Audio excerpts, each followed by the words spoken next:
Hello students, let's today understand few figures related to the elasticity. So we define price elasticity. Basically, it's the own price elasticity we define as percentage change in the quantity demanded to the percentage change in price. So basically, we are trying to understand how the demand is responding to change in the price.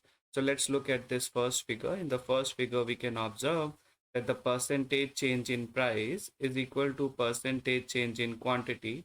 So if the percentage change in quantity is equal to the percentage change in price, then that is the numerator value is equal to the denominator value. As a result, the value of elasticity is 1. So when the value of elasticity is 1, then we call it as a unit elastic demand curve. Now let us look into the second figure. In the second figure, we can observe that percentage change in price is greater than the percentage change in quantity. So the denominator value, the percentage change in price is greater than the percentage change in quantity. So the overall fraction value would be, since denominator is greater than numerator, so the value of elasticity will be less than 1. So when the value of elasticity is less than 1, then we say that the demand curve is an inelastic demand curve. Then we talk about this third figure. Here we can observe that percentage change in quantity, percentage change in price is less than the percentage change in quantity.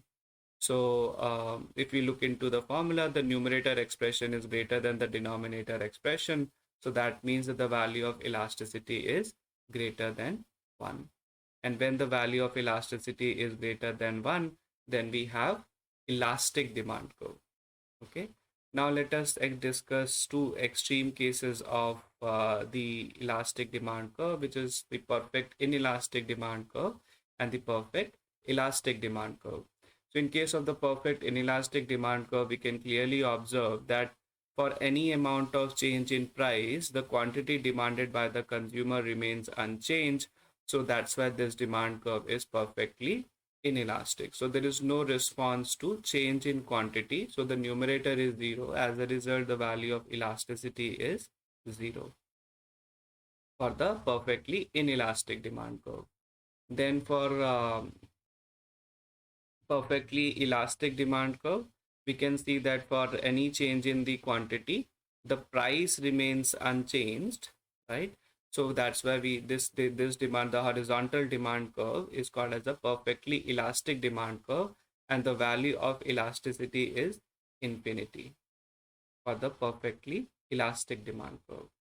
So what we have observed that the value of elasticity ranges between 0 to 1, 0 to infinity. And if we draw this line, so here we have 0, here we have 1. Let's say this is tending towards infinity. So if the value is equal to 0, then it is called as perfectly inelastic. If it is equal to 1, then it is called as unit elastic. And if it is towards infinity, then it is called as perfectly elastic.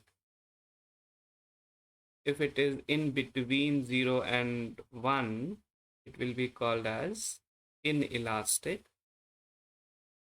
And if it is between 1 to infinity, then it would be called as elastic demand curve. Okay. Then let's summarize.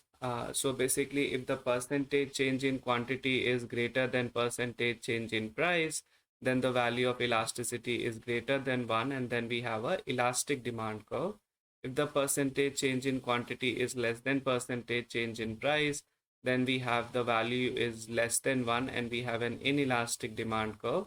And if the percentage change in quantity is equal to percentage change in price, then the value of elasticity is 1, and that is called as a unit elastic demand curve. And if the quantity is very responsive to even a small amount of change in the price, then the value of elasticity is infinity and it is perfectly elastic demand curve.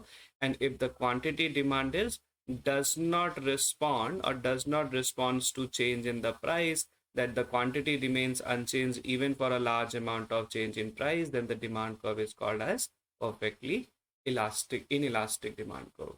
Thank you.